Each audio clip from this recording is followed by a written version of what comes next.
like ka-ching, ka-ching, ka-ching, because at this point we're making money and you have more solutions where they came from. Hey guys, welcome back to my channel. This is Business with B. Thanks for tuning in. Today's video is teaching you how to make more sales in your business. Now everybody needs to know this because business is about two things: serving your purpose and making that profit. So let's get straight into it. When I first started my online business in 2017, which was a shoe business called BeeSol Boutique, I really didn't know anything about digital marketing or how to market online effectively to drive sales, to drive traffic to my website. So today I really want to show you guys a few tips that I wish I knew back in the day.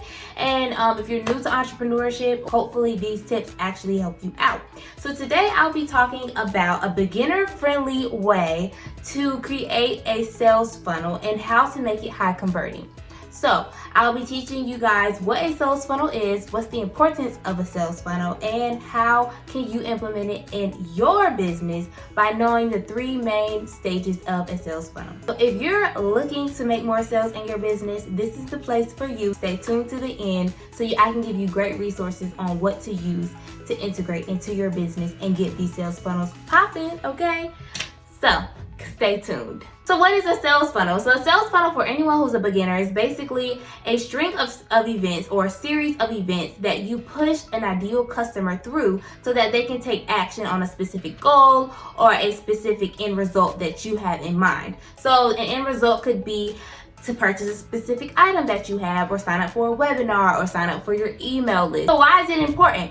Having a sales funnel is super vital, especially if you have an online business in today's age, because you want a predictable way to make profits. Having a sales funnel allows you to control how much money you're able to make because you have a series of events that will optimize the experience of your customer. So this experience that you're creating for them is going to make them most likely like you, make them trust you, and understand how you add value to them, and how you and your product is the right solution for their problem.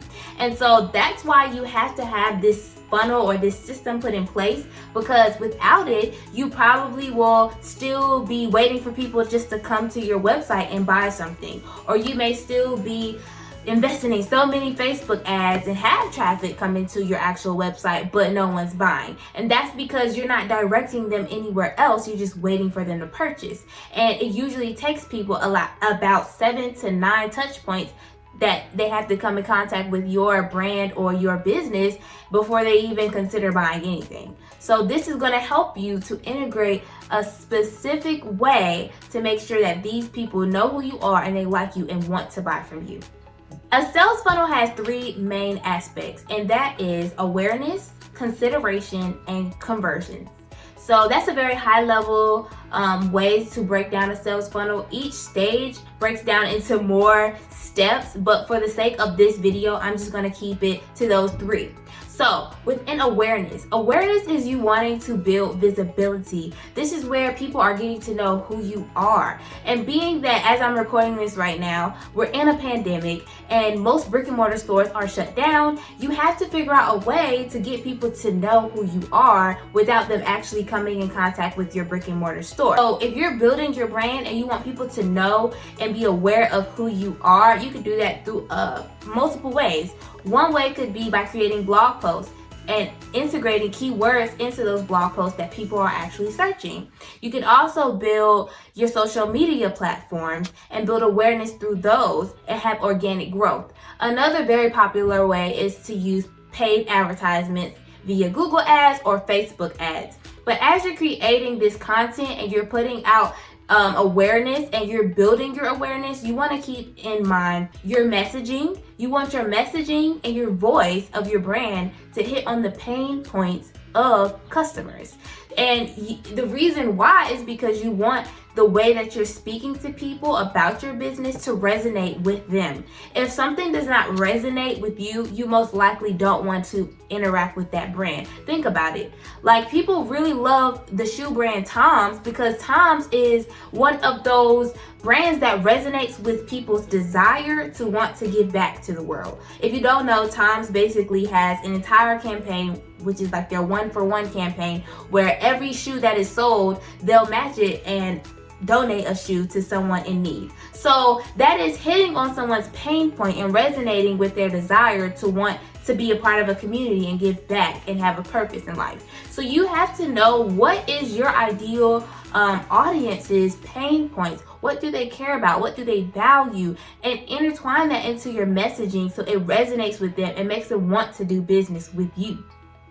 Another example would be, say I'm selling a pair of shoes. There's going to be a huge difference how I message and how I articulate my brand to a teenager versus someone who's about 40 years old, right? So if I'm going to be marketing to a teenager, I may market to a teenager's desire to want to feel like they're part of a community, feel like they fit in, feel like they're on trend. So my marketing may showcase someone standing at their locker and people complimenting them on their outfit, or someone who's going to a school play and then they're the star of the show because they have on these awesome shoes, and it gives them this confidence that helps them to be liked and helps them to be sociable.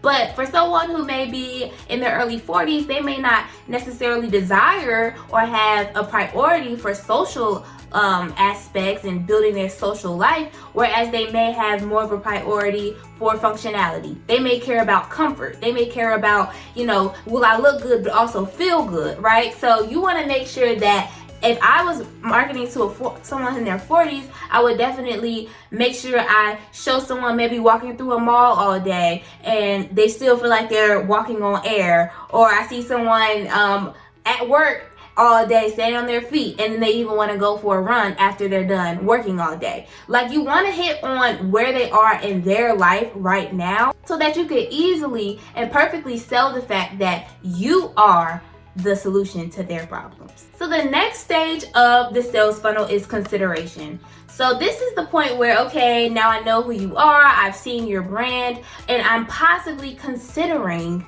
doing business with you.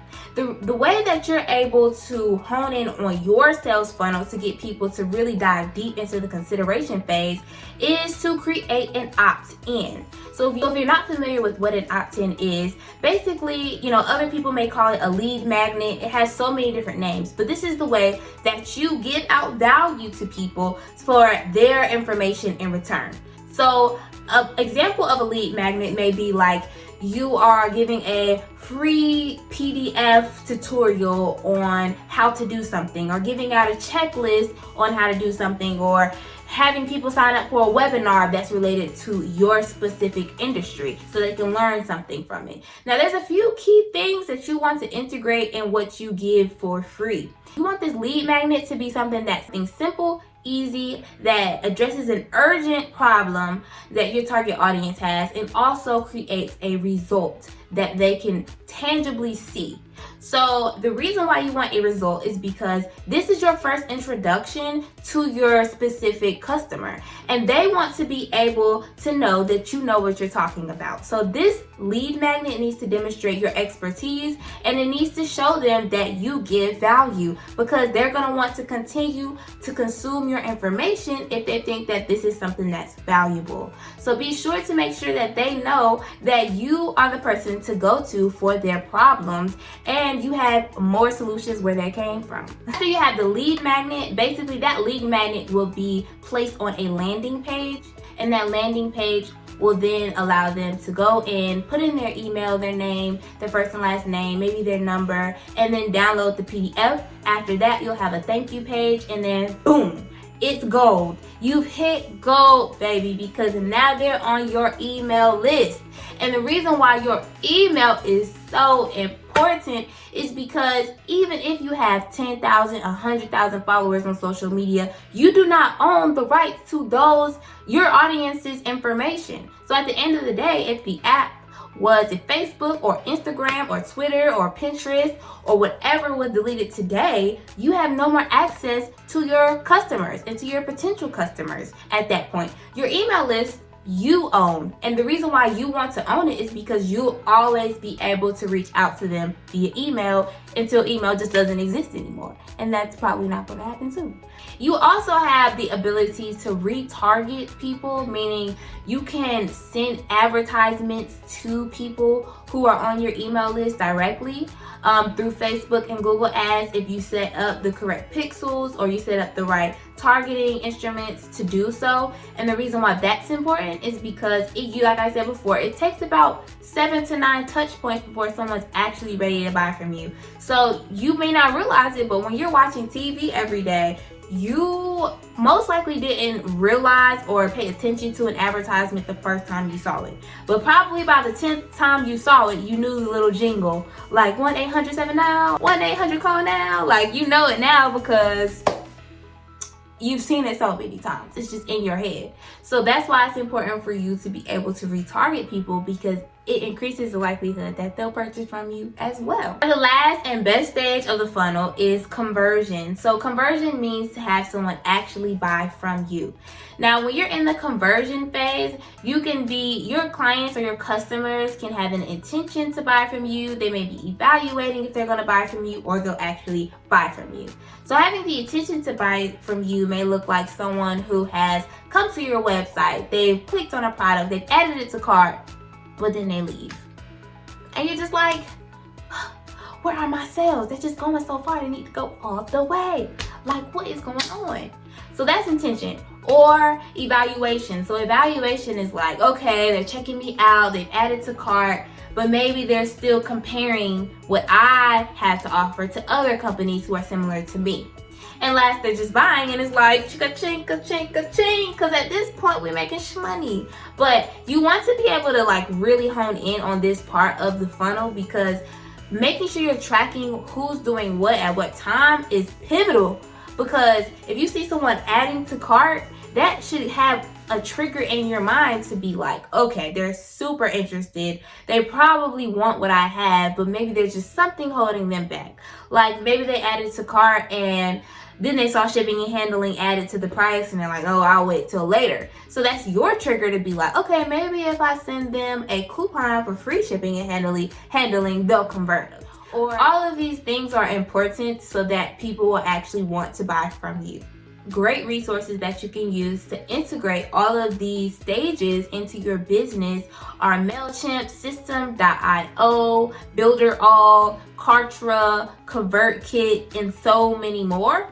And what these platforms do is they help you to create a lead magnet on a landing page, and that helps you to get people to get into your email list, and then they allow you to create emails that you can send to people on an automatic or preset schedule where you don't have to do this every single day. You can literally just put it in, have it on auto mode, and wait for people to come to you. And then as you're integrating these different email sequences and having people learn about your business, you can integrate sales on auto mode and integrate promotions on auto mode. So you're just sending out these emails to people, and you're just sitting back relaxing as people come to you through your landing page and through your lead magnet. So I hope that that was helpful today. We covered what is a sales funnel, the importance of it, and the 3 main stages of a sales funnel. And I hope that if you integrate this, it truly works for you.